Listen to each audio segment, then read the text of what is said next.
Responde rápido, quanto que dá 50 mais 50?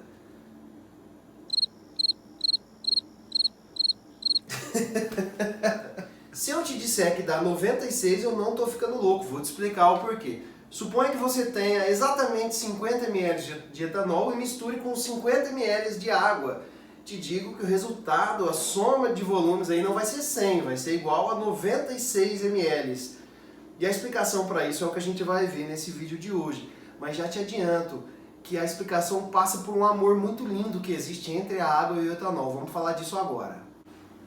Solta a vinheta! Mentira, não tem vinheta. Toda essa conversa aqui vai ter que começar lá na estrutura da água. A gente tem que ver algumas coisinhas aqui, por isso ela está representada na minha parede, tá? A água é uma molécula formada por 3 átomos, 2 elementos diferentes. Tem lá o hidrogênio, tem o oxigênio. Ela tem uma geometria angular. O ângulo dessa ligação aqui é um ângulo de 104 graus e meio, mais ou menos, tá certo? Ela não é reta, ela é angular, tem uma certa torção. Isso daqui faz toda a diferença, tá certo?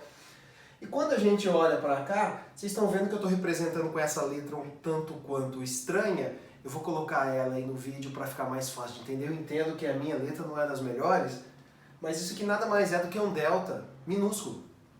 E ele representa a carga parcial, tá? Então você olha para a estrutura da água, você vai ver que ela tem 4 cargas parciais. 2 cargas parciais positivas, 2 cargas parciais negativas. Isso aqui é uma questão muito importante. Talvez uma das características mais importantes da água é o fato dela ser polar. Se você nunca entendeu isso quando o seu professor falava desse conceito, polar é aquilo que tem cargas. Você está vendo 4 cargas aqui, tá? Eu estou dando uma definição bem resumida, mas de certa forma está relacionado à existência ou não de cargas, tá? Por que eu estou falando de polaridade agora? A polaridade é uma consequência da geometria dela e vai ser a causa de algumas coisas que a gente vai falar aqui, tá certo? Quando eu falo de solubilidade, é impossível falar de solubilidade e não falar de polaridade, porque tem uma regra que diz o seguinte, vou escrever isso na tela. Semelhante dissolve semelhante, ou seja, polar dissolve polar. Apolar dissolve apolar. Muito simples de entender. E você conclui também que o polar não dissolve o apolar e vice-versa. Tá certo? Para a gente não estender muito o assunto, para não ter que dar uma aula de polaridade, vamos assumir o seguinte, a água é polar, você decora essa informação e todo o resto agora a gente já sabe. E você não precisa de um professor de química para te ensinar isso daí, a vida já te ensinou. Se a água é polar, você sabe que tudo que dissolve na água também vai ser polar. O que o açúcar é? Polar. Ele se dissolve muito bem na água. Vamos supor uma situação, você chupou um sorvete lá e tal, sua mão tá toda melecada, tá com bastante açúcar e tal, e você nem precisa de sabonete para limpar as suas mãos, só com água, coloca embaixo da torneira e esse açúcar vai embora, porque ele se solubilizou bem na água, tá certo? Isso está mostrando algo da química dele. Isso está falando que ele é polar. Como eu sei? Porque eu estou aplicando essa regra que eu acabei de falar. Semelhante dissolve semelhante. Você acabou de decorar que a água é polar. Logo, ela deve dissolver o outro polar, que nesse caso eu estou falando do açúcar, tá? Outra situação, você está com a mão toda engordurada, comeu aquela costela e tal, escorreu pela mão, até meio nojento e tal.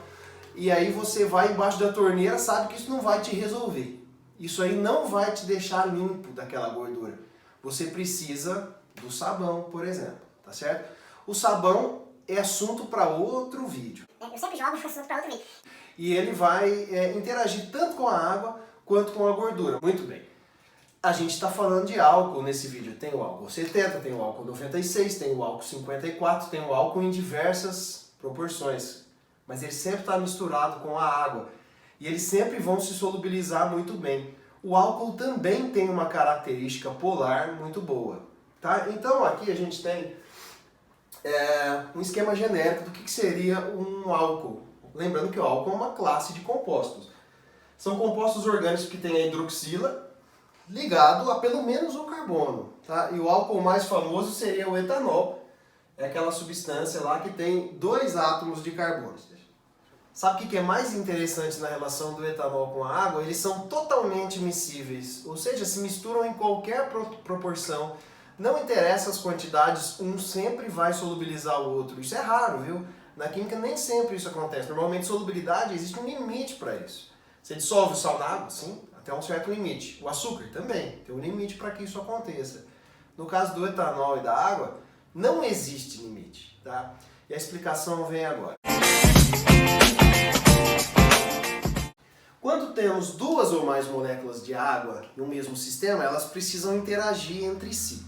Agora que a gente já viu que a água está cheia de cargas positivas e negativas, quando você coloca duas moléculas de água frente a frente, elas sempre vão se orientar, ou vão tentar fazer isso pelo menos, de modo que a parte positiva de uma fique de frente à parte negativa da outra, tá?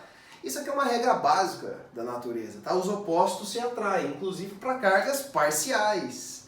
Isso aqui não é uma carga real. Carga real que vale para compostos iônicos. Carga parcial que acontece para compostos covalentes polares, tá? Então sempre a parte negativa voltada para a parte positiva da outra molécula. Isso aqui que eu estou representando com um tracejadinho não é padronizado, poderia ser um pontinho, poderia ser tracejadinho também, como se fosse um hífen e tal. Isso aqui representa a ponte de hidrogênio, ou ligação de hidrogênio. Não é uma ligação covalente. Ela é o que explica a atração entre duas moléculas de água, tá certo? E te digo que é uma atração bem forte, quando comparada a outras forças intermoleculares. E beleza, qual que é o critério para que uma molécula consiga estabelecer pontes de hidrogênio entre as suas semelhantes? Isso daqui. Ela precisa ser, antes de mais nada, um composto polar, lembra da história das cargas? E ela precisa ter pelo menos um átomo de hidrogênio ligado a um desses três elementos aqui. Ou flúor, ou oxigênio, ou nitrogênio. O que eles têm em comum? Eles são os elementos mais eletronegativos que existem. Ou seja, são os elementos que mais gostam de elétron. É por isso que o oxigênio vai ser o polo negativo da molécula de água. Ele é muito mais eletronegativo do que o hidrogênio. Aliás, ele é o segundo elemento mais eletronegativo. Olha só para a estrutura do etanol. Aliás, qualquer álcool, né? Ele sempre vai ser uma molécula polar e ele vai ter aqui o hidrogênio ligado ao oxigênio. Isso aqui está no grupo funcional dele. Então, todo álcool, não só o etanol, é capaz de estabelecer ligações de hidrogênio entre suas moléculas. Se eu representasse duas moléculas de etanol, pode ter certeza que ele estaria fazendo ali interações por ponte de hidrogênio entre seus semelhantes. Mas quando eu coloco o etanol na presença da água, e é o que eu estou mostrando aqui, a gente também consegue fazer pontes de hidrogênio. Então eu posso estabelecer ponte de hidrogênio desse tipo, hidrogênio do álcool com o oxigênio da água, lembra que é sempre o positivo com o negativo. Ou pode ser o oxigênio do álcool com o hidrogênio da água. Isso daqui é uma interação muito grande. Se você não entendeu nada do que eu falei, vamos tentar explicar de outra maneira. Vamos supor que você tem um grupo de amigos e o assunto favorito de vocês seja o Big Brother, tá? E aí vocês encontram um outro grupo de amigos, tá? Outra galerinha, que adora falar sobre economia, ou seja, um assunto que não tem nada a ver com o outro. Dificilmente as duas rodas vão interagir, tá? Vamos supor que cada roda seja limitada a esse assunto. Pessoas normalmente não são assim, né? Algumas são. Então, elas não vão conseguir interagir porque os assuntos são bem diferentes. É a mesma coisa que acontece com as moléculas. Se uma é polar, ela não consegue interagir com outras que são apolares, tá? Agora, quando elas são semelhantes, água, bem polar. Encontrou o etanol, que tem aqui uma região polar, que seria representada pela hidroxila. Elas conseguem interagir bem. Seu grupinho de amigos encontrou outra galera que ama o Big Brother. Vocês vão fechar no assunto, vocês vão conversar entre si, a interação vai ser bem positiva. Agora a gente tem que responder a questão inicial, quando é que 50 mais 50 não vai dar 100. Nesse caso vai dar 96. Eu estou colocando uma imagem aí na tela e você está vendo as interações entre as moléculas de água. Bom, a gente já chamou isso de ponte de hidrogênio. A informação nova agora, conforme você observa aí, é que existe um espaçamento grande entre as moléculas de água, tá? Existem espaços vazios entre elas. Só para te orientar um pouco melhor, bolinhas vermelhas são átomos de oxigênio, bolinhas brancas são átomos de hidrogênio, tá bom? Tá vendo que tá cheio de espaço vazio? Muito bem. Quando você adiciona o etanol a essa mistura, o etanol consegue se enfiar nesses buraquinhos. Ele vai preenchendo esses espaços vazios, tá? Então a soma não vai dar 100. Por quê? O etanol se enfiou nos buraquinhos que a água deixou. Então a soma vai ser menor do que 100. Mesmo que eu meça exatamente 50 ml de água e 50 ml de etanol. Quem se ama quer ficar bem juntinho. No caso de água e etanol, o amor é lindo, eles ficam bem juntinhos.